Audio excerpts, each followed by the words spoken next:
Good evening, YouTube. SJ Squirrel here. Riding home from San Jose. Just had a nice little dinner with the Dons. Last Wednesday of every month, we have what we call putt night, where we ride to a local restaurant, have some food, maybe some beers, have a good time. Tonight we're at the steakhouse watching the last few innings of the Giants game. Game 7 of the World Series.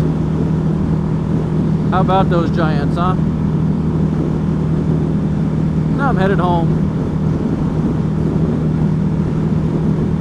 Get a lot of people, actually even people in the club, who just will not ride at night or really don't like to ride at night. Just find night riding to be terrifying. I don't really understand it myself, but I have really good night vision, so maybe that's part of it. Maybe they just don't see well.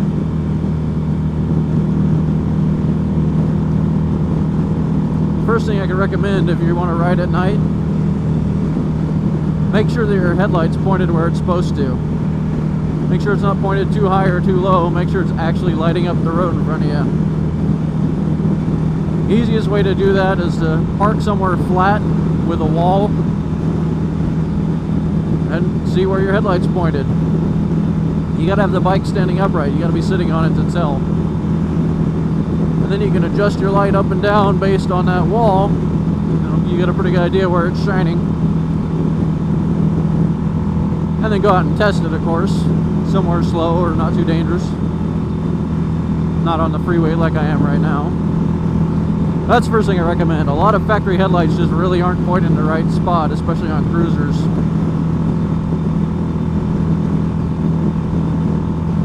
Beyond that, of course, make sure you have a clear shield on, no tints or mirrors or anything like that. Make sure you have good vision, make sure the shield's clear.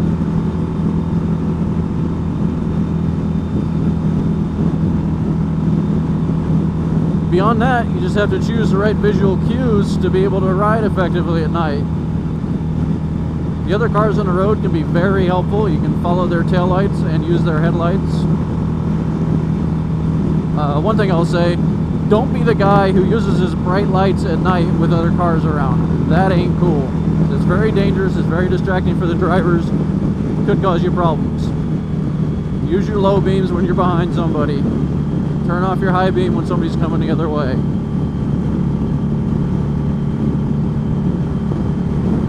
So other than using the other cars, using their taillights and headlights to see where the curves are to be able to follow the line, use the little warts on the road, the little reflector bumps.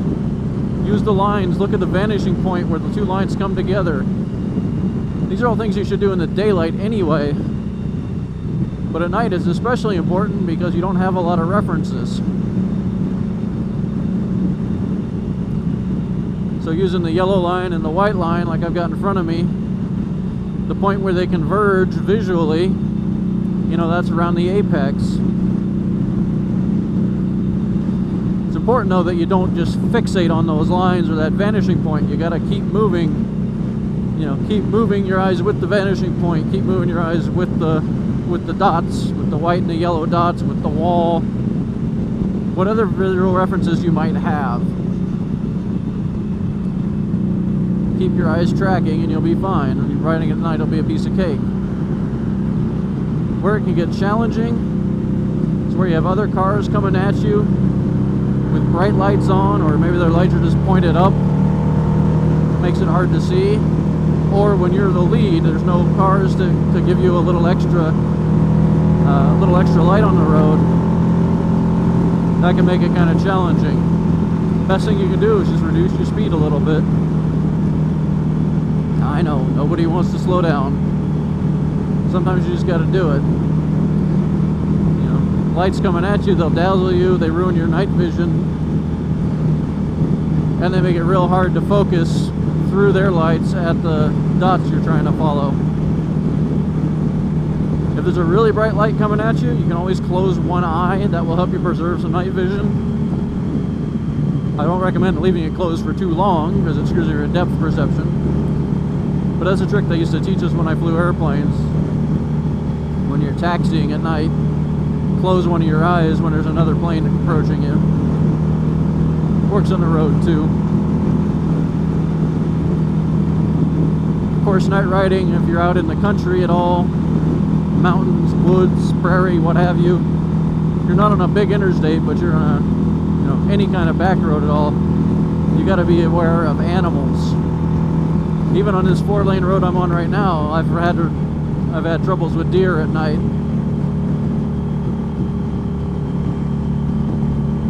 So you should always reduce your speed at night, because you can't see as far, you can't see what the surface is like as well, and you never know when something might come running off the bank out in front of you.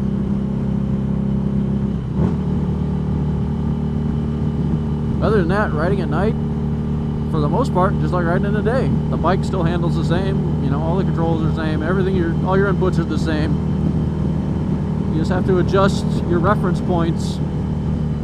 See that guy coming at us? There's a motorcycle with his high beams. That just is not right.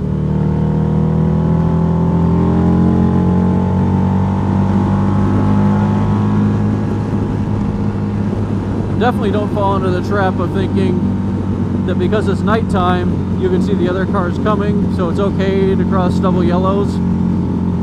That will bite you in the ass in a hurry. If anything, you should be more cautious passing, not less, at night.